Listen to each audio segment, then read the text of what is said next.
Hey everybody, welcome to Away Games, a Chicago Cubs podcast. I am one of your hosts. My name is Kevin McCaffrey, and I'm here via Skype with my friend Adam Amawala. What up, Adam? How you doing? I'm all right. How are you? I'm good. Have you been traveling around a lot? We're not in the same place right now. We're not. We're in the same city, but for those of you who don't live in New York, it's about an hour and a half by subway. Yeah. Which is a lot. It's a lot. It's a long way, and it's not that I don't love seeing you in person. Sure. Who doesn't? Yeah. We used to live about a 10-minute, not even 10-minute, like a 1 block walk away. We were 1 block away for longer than we realized, I think. Yeah. Mm-hmm. Before we ever did a podcast, that would have been super convenient to do at any time. Yeah, it would have been very convenient before you, me, and then our third guy, our Ian Happ, our Zobrist swingman, Ken Schultz, all lived in the same neighborhood. Now Ken's in Chicago, which is only slightly further away than you are by travel. I can get to Chicago in 2 hours. I can't get to you in less than like 1:15. So it's weirdly not that much farther away. Yeah, but the thing is, if you come to Brooklyn, you don't have to go through TSA at LaGuardia. That is true. Yeah, so there are still benefits to living over here in the same time zone. And we have a guest. It's going to be awesome. Later today, our guest Bryan Smith is on the show. Didn't realize how much of a get this was going to be. I mean, I've been a fan of this guy. He's at Cub Prospects on Twitter. I didn't know who was behind that Twitter handle. We went to the same high school. He knows my brother, and he was just announced this week as the newest hire of Bleacher Nation. So we're going to talk about prospects and stuff. That's awesome. It's great. But before we get to that, what's going on in baseball Cub land this week? What do you want to talk about in our brief intro before? Well, as has been the case all offseason, I wish there were more to talk about. Sure. One thing I'll talk about personally is that I know that it's a fact that the Cubs will not sign Bryce Harper, and I'm still searching it all the time. Yeah, I know. And I feel like it's gotten this far that he hasn't signed with anybody, and it doesn't seem like there's long-term deals out there that I'm like, is it possible that the Cubs have been keeping it this quiet? And I know it's not going to happen. Right.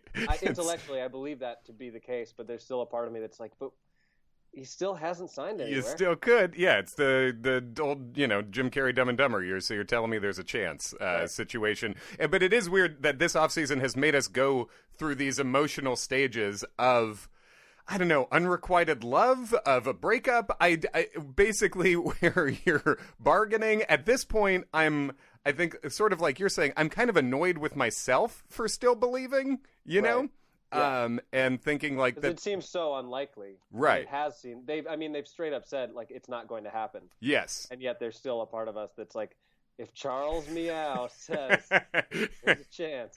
Yeah, then I'm good. Then there's still a chance. And the most recent news about him this week is just that the Giants seem to be going in on him, right. But on a short. I mean, yeah. What lefty wouldn't want to hit in the park 81 times where right center is 435 feet? Yeah, exactly.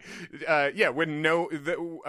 a team that literally hasn't had one hitter hit 30 homers since juiced up Bonds left. Literally, that's crazy. Not one. Posey never got close to that. Nope, never got 30. Jeez. Yeah, that's so crazy. It seems right if you're, and. That's not the number one reason you're picking a team, but it can't help when you're a guy like Bryce and you're thinking about a legacy and, having all-time numbers hopefully at the end. But the Giants are now run by Farhan Zahidi, who seems to be a smart guy coming over from the Dodgers. And I think they're thinking what we're thinking, where at this point, why wouldn't you check in? Oh, you should check in. Yeah, and if the Cubs haven't checked in, I'm very frustrated by that. Yeah. I don't know what the Giants' financial state is. It seems everything I'm reading is that they're willing to offer him like a huge amount of money for a short number of years. Yes. But are not willing to go long term. Right. Who knows? Maybe Tony Bennett is chipping in a little bit. He's a big.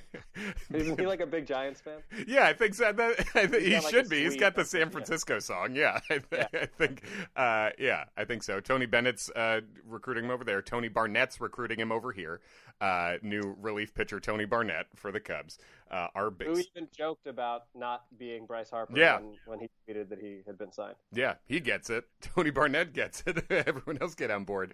But yeah, there's no the Brad Brock signing finally went went official. I don't know why it didn't. I didn't even know it hadn't been. Yeah, but that's really it. Cubs news wise, there has been not even really news, but speculation about things that could affect the Cubs, because these are some major rule changes that were talked about this week in baseball. And there is, before we get into that, sure. there is one very small bit of Cubs news. I don't know if you saw this today, but apparently Darvish threw a bullpen session, threw 45 pitches, and felt very good, and actually gave an interview in English that he was saying, like, I'm very proud that I did this.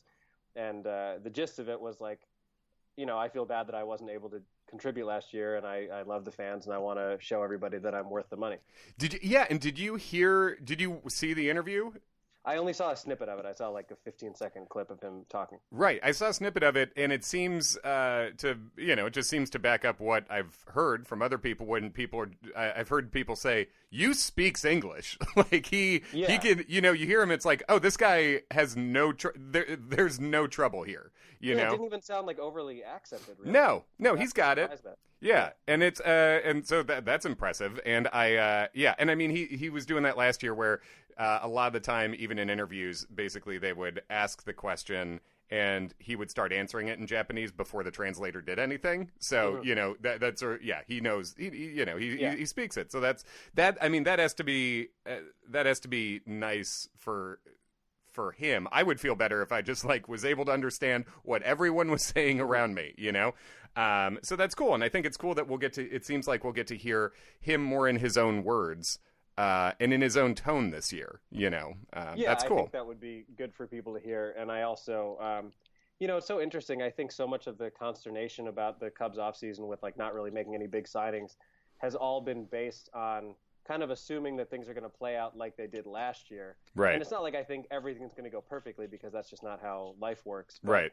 I think it's kind of foolish to go into this season saying we're probably not going to get anything from Darvish, or Chatwood. Yes. I think I have to assume that he's going to be maybe coming out of the bullpen, or I don't know what else you do with him, but right. You can't assume that everyone else is still going to have a down year. Right.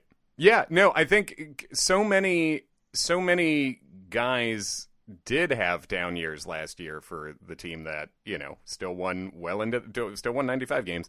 I think it is weirdly pessimistic when people are just counting on the same people who brought nothing bringing nothing again, and no differences and no progression to a mean, as opposed to. And I think I think even if the only thing that changes, let's say you get the same exact season from literally every Cub, with the exception of Darvish pitching a full season, however that plays out, and Bryant playing a full season. Even that, with the other teams in the division making improvements, you still should be a good team, or if not the favorite, at the top of the division. I think you're absolutely right. I think even with all the other teams' additions, if those two things happen, which are big ifs, but but let's say they did, and like you said, there's a lot of other improvements we could be hoping for, from Schwarber, from Happ, from Contreras having a better year. There's a lot out there. The Cubs could improve from within in many other ways, but I don't see how this team isn't a favorite or co-favorite even now, even being a little pessimistic. Obviously, it's a much tougher division, but it's just. So you think they're going to win more than 82 games? I do think, yes. I'm down on PECOTA. I'm kind of a PECOTA hater. If anyone saw PECOTA is one of the projection systems that comes out every year, and based on current rosters, they predicted the Cubs to go 82-80. And this isn't one person making these picks, so there's no person to get mad at. This is a numbers system that takes everything, spits it out. But it predicted 82-80, and I think the Cubs for fourth, was that correct, or third? Third or fourth, yeah. Yeah, I forget if they were right at or above the Reds, but I think if the Cubs win 82 games, even in this division, all hell has broken insanely loose. If the Cubs win 82 or less games, I will get the word PECOTA tattooed on my ass. Perfect. You heard it here first. Heard it here first. PECOTA owns my ass now. That would, in some ways, technically, that would be our first show sponsor. Although it's not even I don't think PECOTA's a business. I think it'd just be. I don't even know what it is. I'm sponsored by an idea. Yeah, that would be. We're going real 4-dimensional over here. But the last thing I want to get into before we get to our fun prospect nerdy interview is so there were some rule changes floated this week. It seemed there was the rumor that the National League would be adding a DH as soon as this year. Yeah. It looks like that's not happening anymore. But. Right. According to Manfred, if it happens, it'll happen probably after the collective bargaining agreement runs out at the end of 2021. How do you feel about as a NLDH guy? For, against, complicated? I would say complicated. I think I was always opposed to it. Yeah. Partially because not because I like seeing pitchers strike out all the time, but I like the strategy that's involved and the decisions that you have to make as an NL manager that just don't exist in the AL. I think it's more of a chess match. There's more moving pieces, absolutely. Yeah. And the thing is now, just in terms of the Cubs personnel, I would kind of be in favor of it, because if you're in a situation where, let's say it had gone into effect this year, right, all of a sudden you can have Schwarber DH if you want him to. Or do whatever you want to do and rotate people in and out of that position. The one thing that excites me about it moving forward is that, like, let's say, and it seems almost certain that it will go into effect after the next CBA, then that means, if we're talking just about Schwarber, that you could have him for the next few years playing outfield and then switch him over to DH if you really think that's where he's supposed to be. Because the thought with him was always like, yeah, you can pretend he's an outfielder, but eventually, like, he's going to be a DH somewhere. So now at least that gives the Cubs a chance to do that.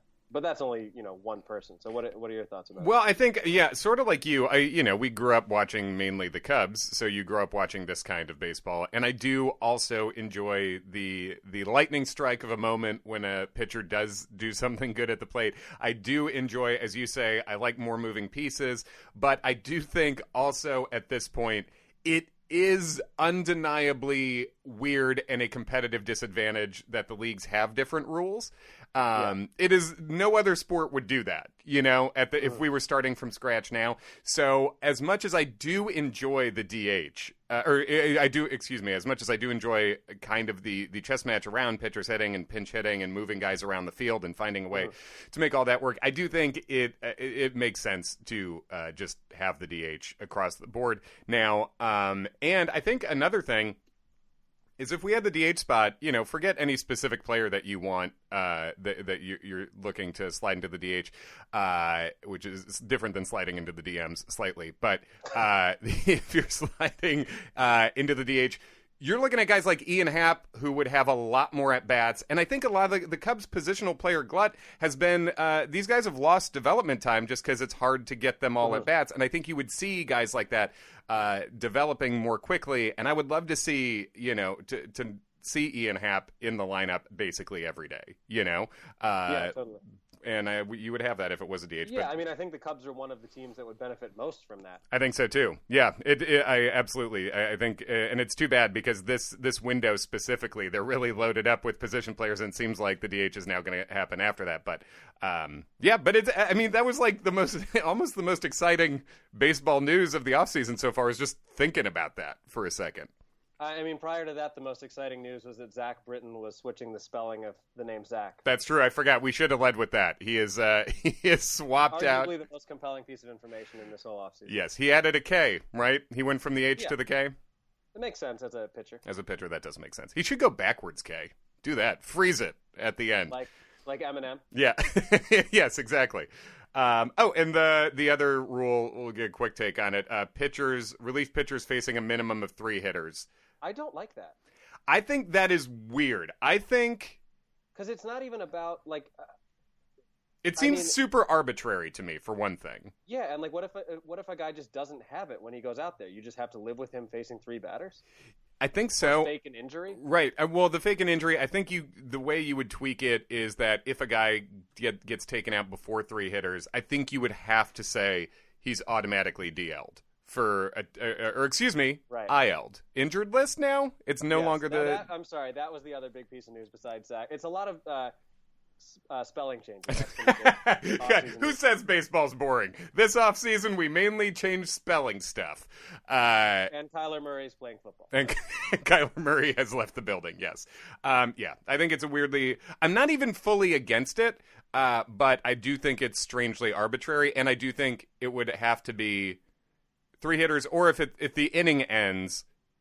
Even if it's not 3 hitters, the pitcher shouldn't have to come back. Oh, I think that was already part of it. Okay, cool. That is good. If somebody came in at the beginning of an inning, because otherwise, then if you have a relief pitcher and he gets 2 guys out, or faces 2 hitters, and then there's a 20-minute top of the 7th or whatever, you don't necessarily have to send him back out. I believe that was part of it, but I could be wrong. Yeah.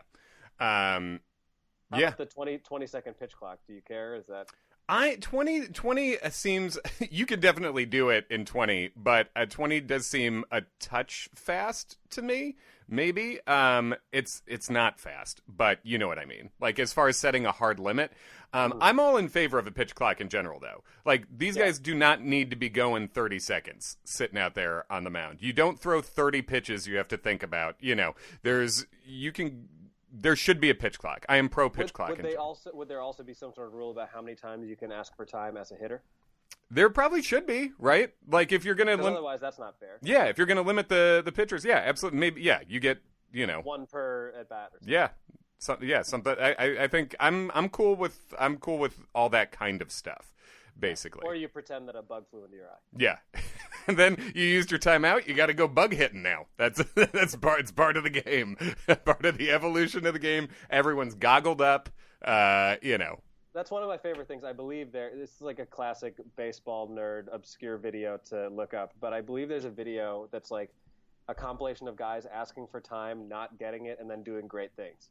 Oh yeah. Well, wasn't it Chris Coughlin? Didn't he do that against the Cardinals a few years ago, where he stepped out, they didn't give him time, and then he stepped right back in and ripped an RBI to right field in like a very important game. It was that was great. I think that's all I got for the Top of Show check-in. Anything else? Any parting thoughts before I start talking to our friend Bryan Smith?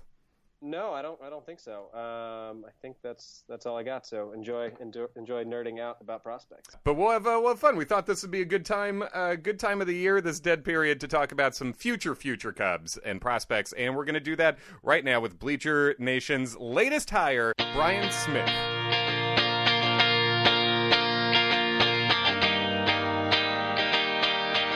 I have Bryan Smith here, who is... I didn't realize how newsy of a day this is going to be for you when we set up this podcast.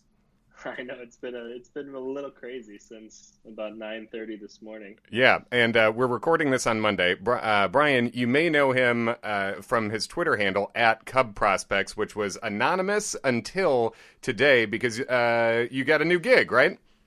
Yeah, I announced, I guess, this morning that I'm joining Bleacher Nation. I'm kind of taking over their minor league content while Luke tends to being a father. It's funny that, I was following you on Twitter before I knew we had any, shared friends, basically, and information. That's the first time I think that's ever happened, where I followed a Twitter account because I actually liked it, and then found out we went to the same high school, right? We did, yeah. You're in my brother's class? Yeah, I grew up with your brother.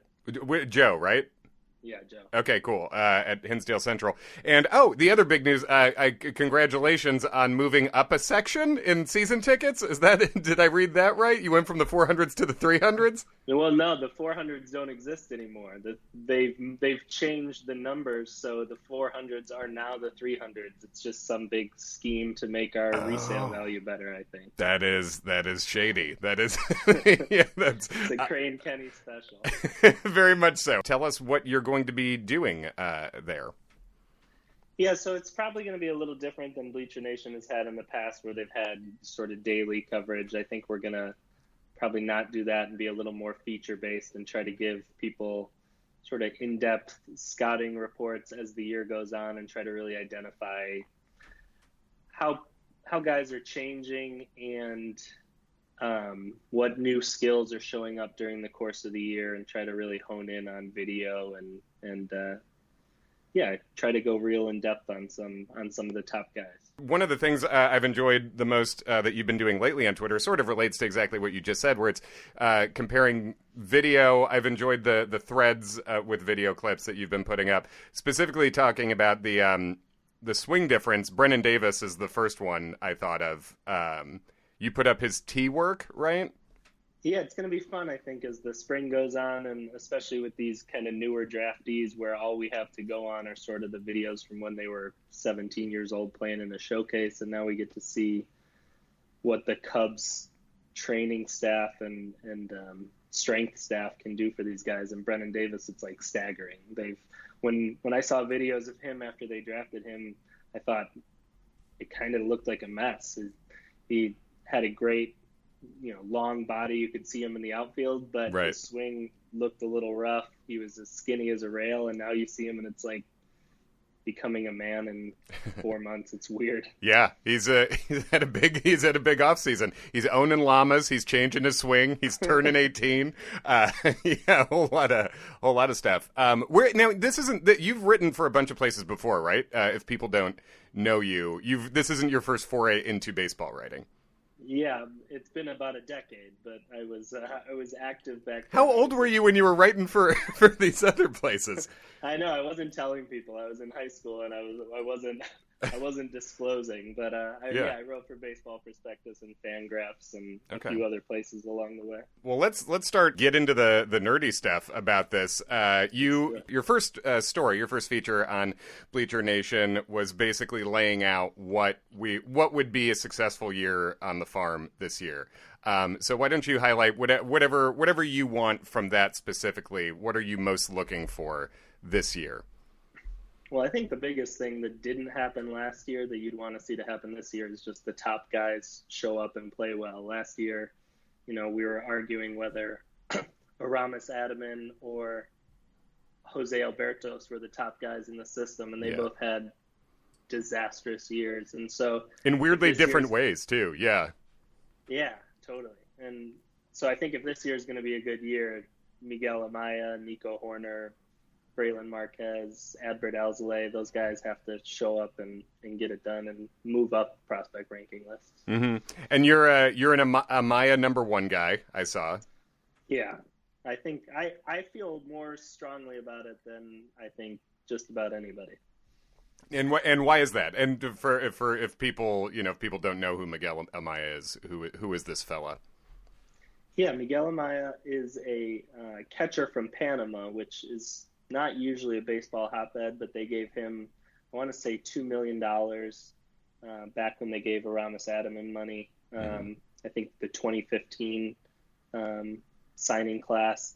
And he hung out in extended spring training and the Dominican League for a couple of years, and he was always one of those guys the Cubs were really high on. And then he showed up at Eugene in 2017, and he was terrible. Mm-hmm. And so I think everybody was a little confused after all the high marks he was getting in spring training. But last year he went to South Bend, and his first 3 months, kind of like Wilson Contreras, was fantastic. And then he had a rough second half, but he's a great young player. He looks like he's going to easily stick at catcher. He has a developing bat, but he showed power at 19 in the Midwest League last year, which is super rare. And yeah, so, it's not a big hitters league in general, too, right?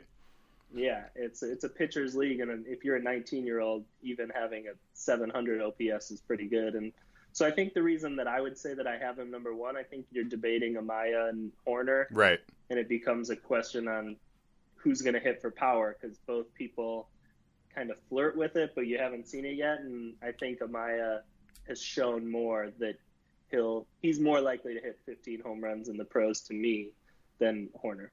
Yeah, and Amaya seems to get good marks defensively too, right? It seems like most of what I've read seems like this guy seems pretty like average to above average defensively as a catcher. Yeah, he has a really good arm. He's thrown out 40% of guys pretty much the whole way. The other stuff, the feet and the hands probably need a little work, but you want to believe those will come. But I think the biggest thing is that his pitchers love him. I mean, he was able to communicate with a staff of 23-year-old American guys, mostly in South Bend last year, and it was no problem. They really rallied behind him and really like him. And I think that's, I mean, with catching, leadership goes almost, 60-70% of the way. Yeah, absolutely. It seems like it has to be the most the position that demands personality or some kind of effective personality more than any other by far. And it's really weird. I think like when you look across the minors in general, and you're like, it's easy for the ages to sort of mesh together. But 19 talking to a 23-year-old is a big deal. Like that is like thinking. When you were 23, a 19-year-old is a baby. That's like, it's like, yeah. And when you see the minors, their clubhouses tend to be really stratified between the American players and the Hispanic players. Right. And the guys that are able to sort of bridge the gap between those, I think it really shows leadership. And to do that at 19 is really impressive. Yeah, that's a promising thing. And you mentioned Nico Horner, the draft pick out of Stanford, seems to be the other one that, you go across all the national prospect rankings and it seems like it's, flipping and flopping. People are between those two. But those seem to be the only two Cubs I saw showing up on like any top 100 list, I think, from the major ones this year so far. And Horner seems to be, it's weird because you mentioned the power. It seems like everything I read about him talks about this explosive bat speed, the classic, it sounds, the ball, how it sounds coming off the bat. But he showed kind of no power in college. And more has come around since then. And part of that's like, I've heard about the Stanford swing and stuff. But what's your read on Nico's bat? Yeah, I want to say he hit 2 home runs at Stanford, which is pretty crazy. I mean, he hit more home runs in the Cape Cod League between his sophomore and junior year, and that was apparently what kind of led the Cubs to get interested in him in the first place. I think that a lot of people might be falling. I don't know. I think people are almost guaranteeing that he's going to hit 20 home runs, and it's like it's such a big jump that I think maybe we're going a little too fast, and we haven't seen this guy play 50 games with a wood bat yet. I think until we do, it's hard to really cap where his power is going to be. And if you tell me that he's an 8 to 10 home run guy down the line, I don't think that's a huge problem. He should be able to hit for a high average. He should be able to OBP around 380, 400 if he hits a ceiling. So he's a guy. He takes walks, Nico.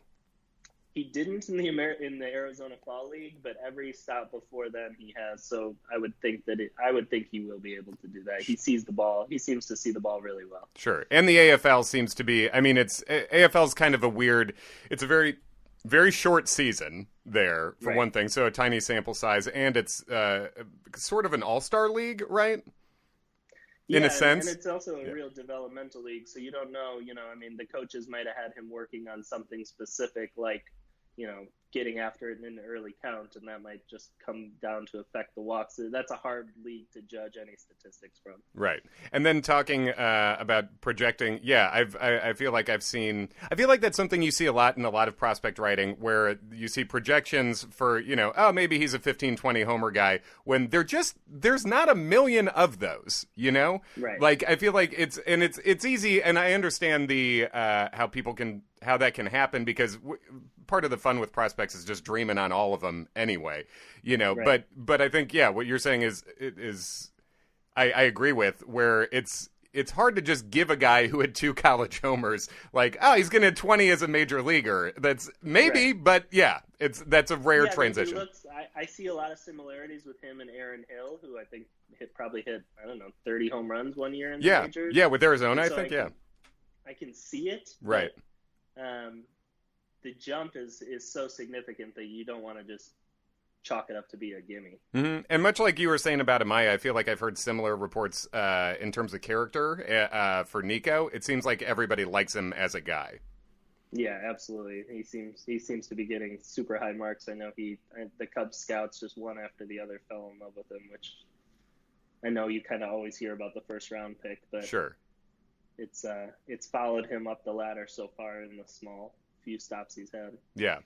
Those seem to be the clear top two. I think I saw you tweeted something just like a couple hours ago that was related to a question I specifically was going to ask you, where looking, I love waiting for all the top 10 lists to come out this time of year too. And you get Baseball America, BP, Fangraphs, all those things, Pipeline, it seems like no one can agree. Everyone agrees on some batch of Cubs pitchers, but once you get past Braylon Marquez, Alzolay, like at that point, it seems like every list has a different group of five.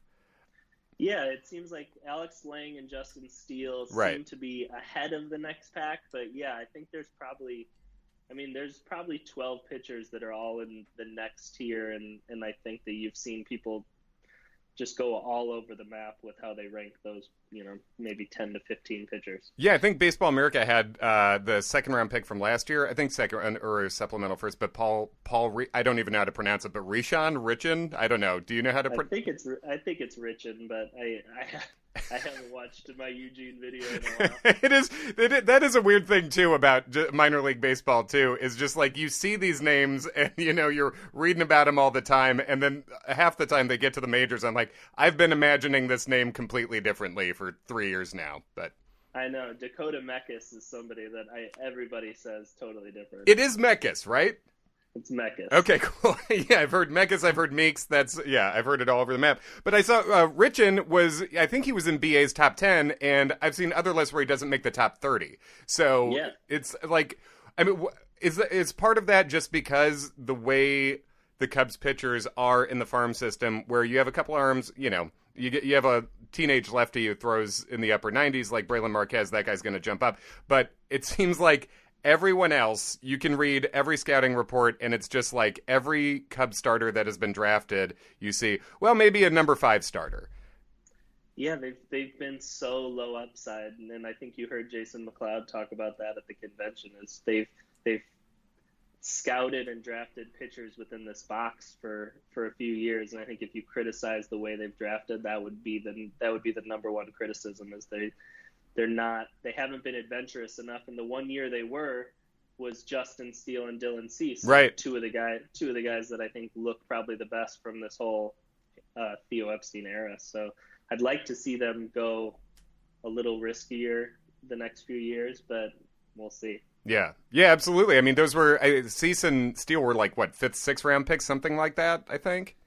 Yeah, that was the Schwarber draft. They saved money with Schwarber, and then they drafted Carson Sands, Justin Steele, and Dylan Cease. Gave them each $1 million or so to skip college, and 2 of the 3 look pretty damn good. Mm-hmm. Tell us about Justin Steele. He's one I particularly like. Yeah, Justin Steele had Tommy John surgery in late 2017. I want to say late July 2017, and I think most people thought that 2018 was going to be almost entirely missed. Maybe you get the Arizona Complex League 10 innings in late August or something, and then all of a sudden he appeared in early July, and there were reports that he was hitting 96 miles per hour, which I don't think he'd ever hit. I mean, maybe a scouting report would say he would top at that number, but it was not something you saw before. So it got exciting pretty quick, and he was fantastic there. Moved up to Myrtle Beach, High A, looked good there, and then they let him finish the year in Double-A Tennessee. So it was a fantastic year for him, just totally kind of out of left field. Yeah, and there aren't a lot of starting pitchers who are left-handed running it up there 95 consistently, looking across the major leagues. Yeah, and he got added to the 40-man roster to protect him from the Rule 5 draft this November. So I think there's a chance that in September they call him up to be a late inning lefty. I think if he's going to touch 96 in rehab outings, maybe he can be 95 to 97, and he's got a good curveball, and I could see him getting late September outs. And it makes sense too, because you'd figure, especially coming off surgery like that, he's not going to have they probably wouldn't want him to have a super high innings total, I would think, this year. So that's a good way to make it, make use of the innings you have. later on. Is there, so in terms of who are the upside pitchers in this system that we're looking at right now? Who are if you were to pick a couple out? Whew. I mean, I guess we've basically said all of them almost, but yeah. I think there's one guy I highlighted recently that I think people will start to know about more. His name's Giovanni Cruz. He's a lanky right-handed pitcher out of the Dominican that had a really good short season year last year, between mostly in the Arizona Complex League, and then he made one start in Eugene at the end of the year, and his numbers were fantastic, and he looked really good doing it. He's kind of an old school sinker slider pitcher, but his slider might be the best in the whole system already. Oh, wow. And he commands his fastball really well. So if I'm hoping he starts the year in South Bend. They might be conservative and have him wait the first month, wait out the cold kind of. But yeah, I'm really excited about what he could do this year. He could easily be a guy that's a top 6-7 prospect next year. That's great. Yeah, and he's what, late teens? Is he? Do you know how old is he roughly? He was 18 last year. Okay, geez. He was age 19 year. Yeah. And I guess on the flip side of that, out of the Cubs' dozens of potential number 5 starters, that is right. So much. Is there any guy among that group, that sort of group of a bunch of guys who don't throw in the high 90s, who, you hear about pitchability and, well, he's a bulldog or whatever. Is there anyone specifically from that group that is like a favorite of yours? I think the guy that I like, that I grew to like at the beginning of the year, if you read my Twitter feed, I was really down on Keegan Thompson the first few times I watched him. He was like kind of 87, 88 miles an hour, and all the secondary pitches seemed really fringy. And then he's one of those guys that I probably watched him 10 times last year, and each time sort of started liking him more, because you realize that there's a little more thought going on than you typically see with guys in the high A, double A level. He had been through the ringer at Auburn in the SEC, and he's got a ton of pitch ability. I think you watch him pitch and you can kind of see 6 pitches, because he can cut his fastball and run his fastball and elevate his fastball. So it almost they all play differently. And then he throws his curveball and a slider just about an equal amount, and he's willing to throw his changeup. And so I think he's a guy that if he's a couple years off Tommy John as well, if they can get a couple miles an hour extra on his fastball, then he could definitely take a jump forward. And I think there was somebody who reported that he touched 95 in a start late in the year. And if he starts doing that, then he'll fly up the list. Yeah, I mean, that was because velocity-wise, I know you said 86, 87 earlier in the year. My understanding was he was basically sitting maybe at 90 a lot of the time, right? Yeah, that's usually where I've heard him be is sort of that 89 to 91 range. But right.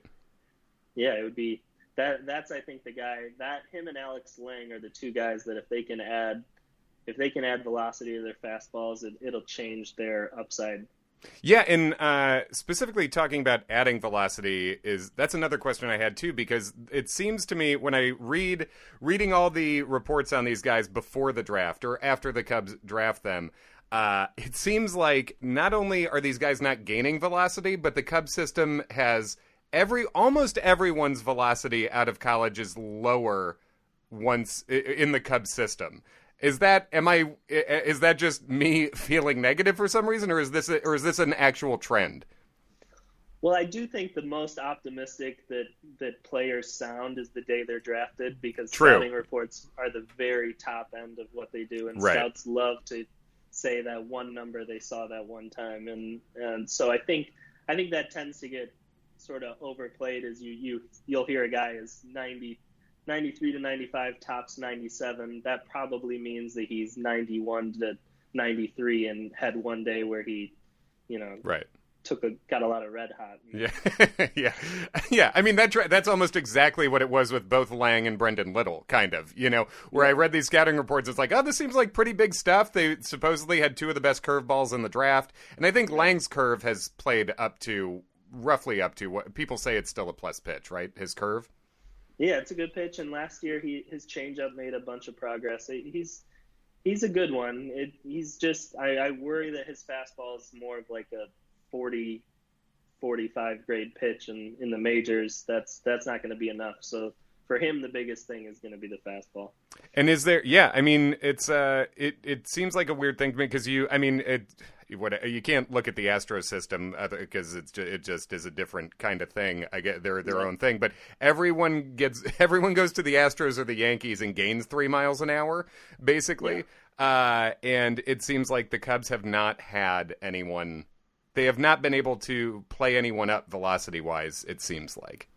Yeah, hopefully we're seeing this connection between the Cubs and driveline baseball and that kind of modern pitching development style. So hopefully that means that the Cubs are maybe stealing a few things from driveline to try to get their guys up a couple ticks. Yeah, you're from my high school alma mater. Luke Haggerty is from my college alma mater. I remember I was at Ball State when Luke was. And really? Yeah, I'm a couple years younger, but I remember I was, had my Baseball America subscription in the computer lab there. And I remember seeing that the Cubs drafted a guy out of Ball State. I'm like, this guy's living my dream almost very literally right now. But yeah, that's not really, I mean, I don't know if you would call him a prospect or not, but it seems like he's a guy who has not played in the majors who might now. I think he's going to be everybody's favorite prospect. I bet you one inning of his will get more clicks than just about any start from any minor leaguer than all season long. Oh, sure. And you talk about, dreaming on guys. He's a big guy with big stuff. He's 6'7", right? Yeah. And he was, throwing mid-high 90s. You get him and Dylan Maples out there and just a couple of hard-throwing weirdos. I feel bad for the batters that got to step in that box and try to pretend like they're not scared. Yeah. yeah, very, very terrifying at bat. So we've talked a lot about the pitchers, and it seems like that is, the Cubs have made, obviously they've had a lot more success on the hitting side of development and drafting. But among the Cubs hitting prospects, who are you most excited about? Yeah, after we get past Amaya and Horner, I think the next two guys are probably the outfielders that they drafted in the middle rounds last year. Brendan Davis, who we kind of talked about, and Cole Roederer. You can't say Cole Roederer's name and sound like you're doing it right. It sounds like it never ends. You just keep going and going. Yeah. But Cole is a guy who has gotten a lot of comparisons to Andrew Benintendi, and when I saw him swing off the draft video the first time, I was almost reminded of Brian Giles a little bit. Oh, sure. I'll take that. Yeah. And so I'm excited about what he can do. He had a really good summer, and he's a guy that was injured his senior year of high school and was probably headed to UCLA, where he was probably going to be one of the better players in the country, probably a first-round pick in a few years. But the Cubs kind of secretively stayed on him all spring and saved some money for him in the middle rounds, and it looks like he's going to be really good. So he'll definitely be in the low minors. I think the guy that we're most excited to see how he does. Yeah, he seems like he has a relatively advanced approach, just skill wise, and it's nice to see. We were talking about the Cubs not taking risks on high end pitchers. It seems like they almost applied the Dylan Cease plan to Roederer, where it's a guy who was injured going in, but he has first round upside, and snagging him a little later. And it looks like early returns on Roederer seem promising, at least. Yeah, totally. Roederer, and we talked about Davis, Brendan Davis, who's just a big, super athletic dude, right? Yeah, he's a two-sport guy, also a basketball player, and sort of looks more like a basketball player did until this winter. And so he's probably not a guy who's going to reach full season ball this year. I think they'll keep him in Arizona. He's from just a few miles away from where the spring training complex is. So it's convenient. It's probably best to just let him stay home and keep working, and then he'll probably lead off the season for Eugene, and we can have a better idea in 6-7 months what he might look like. He's somebody that, as I think about a comp, it's like you have no idea what kind of player he is right now. He could be any end of the spectrum almost. Yeah, the comps I've heard on him are wildly varied. I've heard a lot about there's raw power there, but you look at that swing and it's like, well, he's he's tall, but it's hard to see, especially Right. the high school swing. You couldn't see any power in that, but it's looking a little better now. But yeah, I've heard Adam Jones. I've heard. I mean, he honestly especially with the funked up swing, it's a little like Jason Haywardy, where it's just like this long, very good athlete that's trying to figure out where the bat goes. But yeah, supposedly a super fast runner, and yeah, seems fun. We've got those, and there was it was interesting to see the Cubs after the year before just going like, we're just drafting pitchers from beginning to end. Basically, it seemed like their strategy last year. There were so many hitters they drafted that I think do look interesting now. Mm-hmm. You know, yeah, for sure. Because we got Horner, Davis, and Roederer, as you said. Yeah, Andy Weber from Virginia. They had Jimmy Herron, an outfielder from Duke. Mm-hmm. There's DJ Artis, who's a kind of a leadoff prospect out of a smaller school. I think it's Liberty, but I might be. I think you're right. It is, yeah.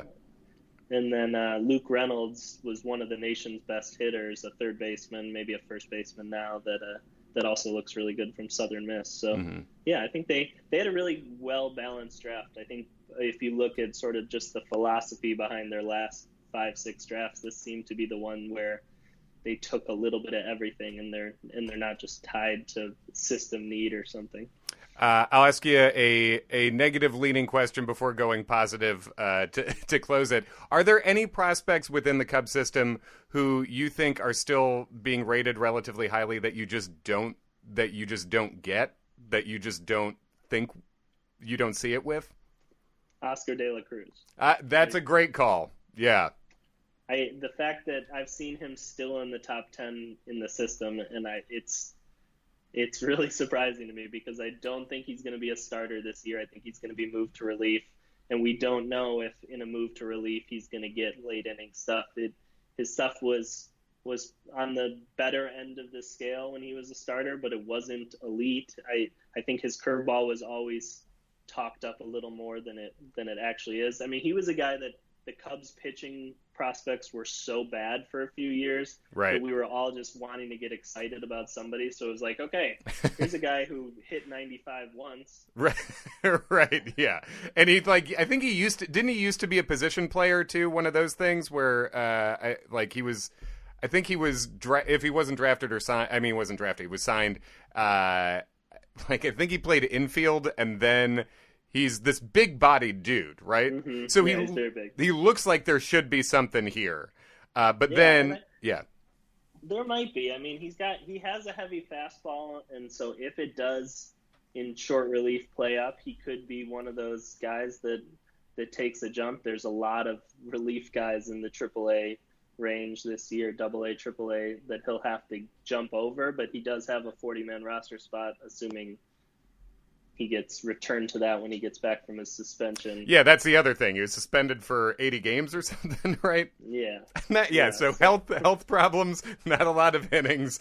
When I've seen him on the top 10 going in this year, it's made me think, like, is the person writing this list actually paying attention to this team right now? Yeah, sometimes we're really slow to update prospect rankings, and it's like you want to hold on. I mean, with Jose Albertos last year, he was a guy where it was like it was June and July, and we were talking about rankings, and it's like you almost wanted to keep him in the top 5 because it's like maybe this is just a blip on the radar, but then every time he came out, it looked uglier and uglier, and it's like you just don't know how to rank guys. At a certain point, you just kind of cling to the past. Right. Yeah, he's still young. He's a big stuff guy.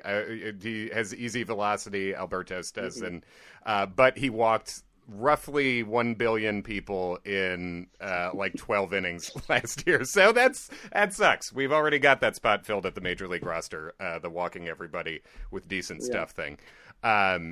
Yeah, that's one for me. It's and he's still super young, but it's hard for me to see a great future for Aramis Adaman. I feel like I've seen him hyped, and hype, especially in this Cub system, hype is, I'm using the word loosely, but I don't see anything super plus there. Am I missing something? I was definitely higher on him last year, which is easy to say because he had a bad year. But sure. I think last year I saw the path to a 300 batting average, which sort of changes his upside. And he's a really good shortstop. He's going to stick at shortstop. He's good defensively, right? Like that, yeah. Yeah, I think I've seen him comp to Alcides Escobar before, and if he's that player, then that's a really good major leaguer.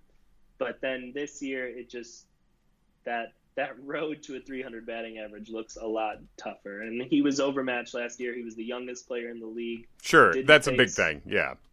He didn't face one pitch against somebody younger than him. Every single at bat was older. So we'll see this year. This is sort of the season, I think, that we'll know if was it just an aggressive assignment or was his bat just not what we thought it was. Yeah, and it's weird when I was looking through stats and everybody's ages, it was weird for me to see that and 1 year is a big difference at that age, but he's, I think, just 1 year and a couple of months younger than Nico Horner at this point. So it's like Nico was actually younger than I thought he was coming out of college, but yeah.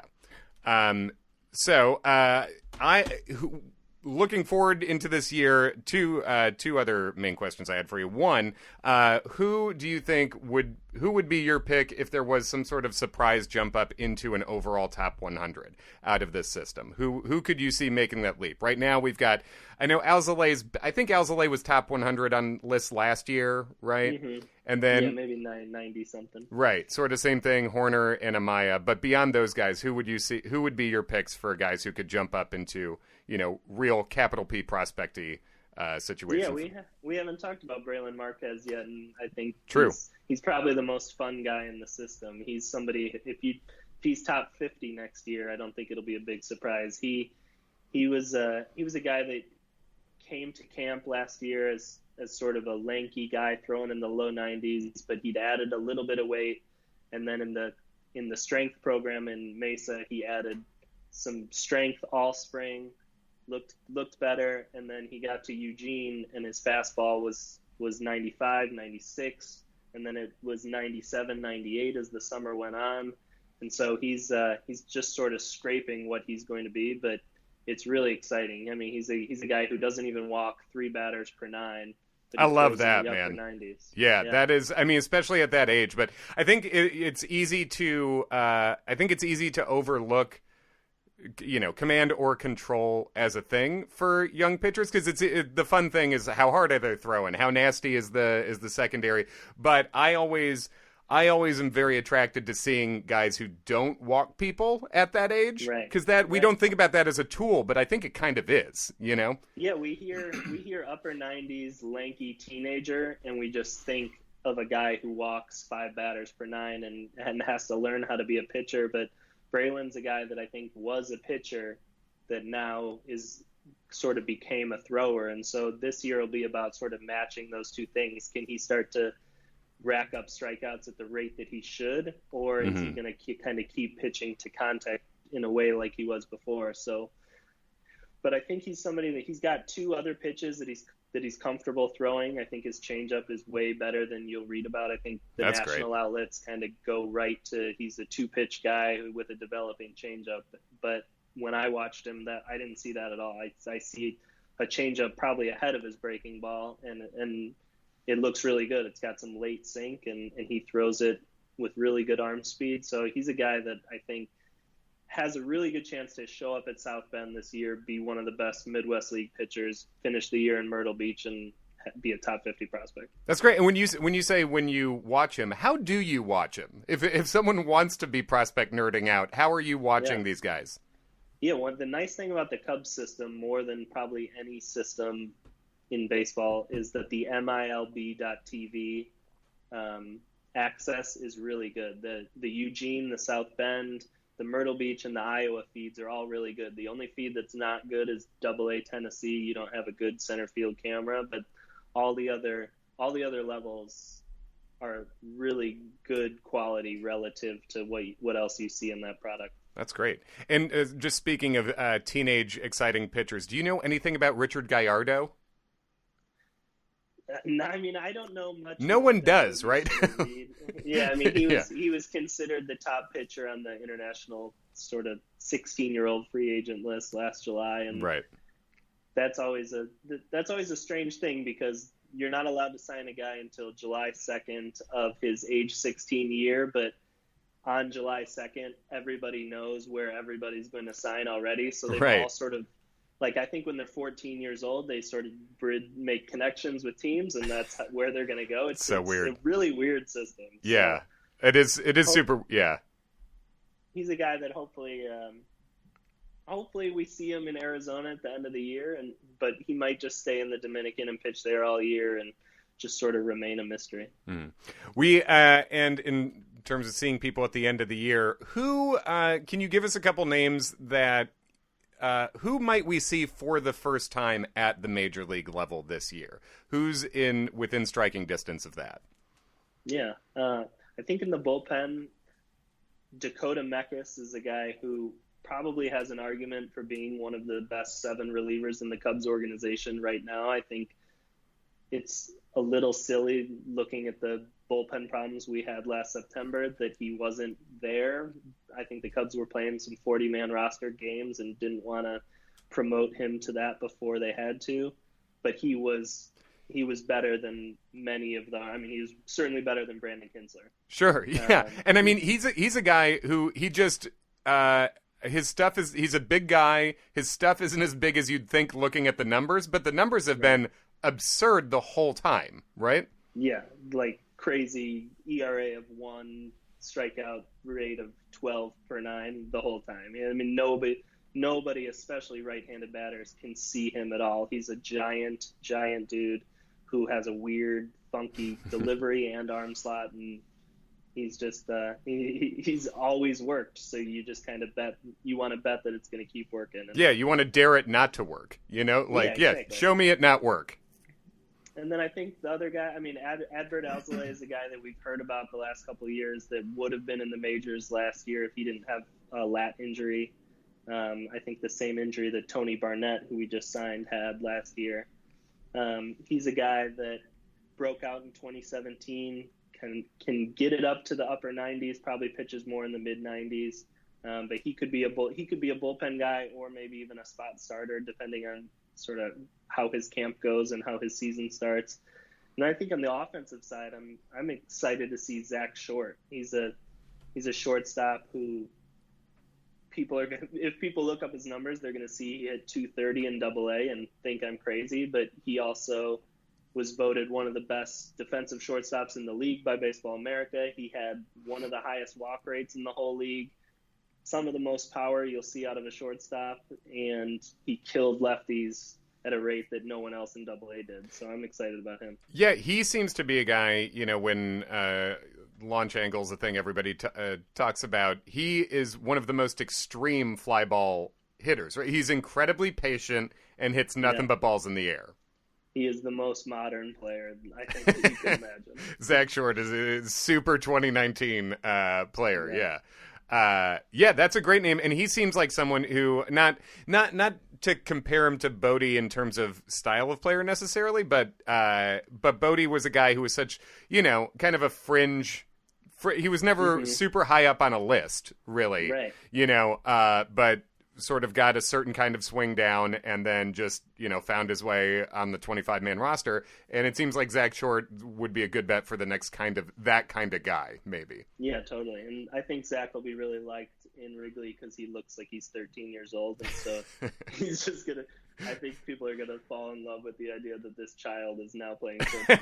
That's great. It's a great headline. yeah. Child plays shortstop. Child plays short. His name is Short also. And the Cubs have another guy, Wyatt Short, who is super short. It is he's a reliever who's an incredibly short person, I think. Yeah, 5'6" lefty who's did really well in Double-A last year and might actually somehow make it to the majors, which would be awesome. Drafting literally not upside. Drafting as far away. That's great. Man, this has been. I really enjoyed talking prospect stuff and following it, and it's super cool that your Twitter was one of my favorite follows before you DM'd me that you share season tickets with a friend of mine and my brother's. Yeah. Right? Yeah, Mike. Shout out to Mike. Shout out Mike Theodore. He had a Nico Horner profile, kind of, when I helped coach his Little League teams back in the day. Shortstop, line drive hitter, field to field, right field to left field. I think that's probably pretty generous. I would say at the Hinsdale Major A level. We took batting practice at Wrigley a couple years ago, and it was ugly what Mike Theodore put together. I'll tell you that. How did that happen? It was a season ticket holder. Okay. That we luckily got tickets. Great. B, how are you doing in the batter's box? Well, I was a tennis player, so I looked like a tennis player. Okay, cool. Sure. And a lot of backhands. Great. Yeah. Cool. Is there anything I missed on this first introduction to Bryan Smith at Cub Prospects? No, I don't think so. It was a fun hour. Thank you. Cool, man. Thanks for hanging out, and we'd love to have you back anytime you want to talk prospects on this thing. And again, tell us where people can follow you, both individually and at your new gig. Yeah, just started at Bleacher Nation, which I'm sure if you're listening to us, you're probably well aware of what Brett's got going on over there. Yeah, it'd be weird if they weren't. Twitter. Yeah, right. And on Twitter, you can find me at Cub Prospect. CUB. No, didn't put the S in there. Cool. Thanks so much, Bryan. Thanks for doing it.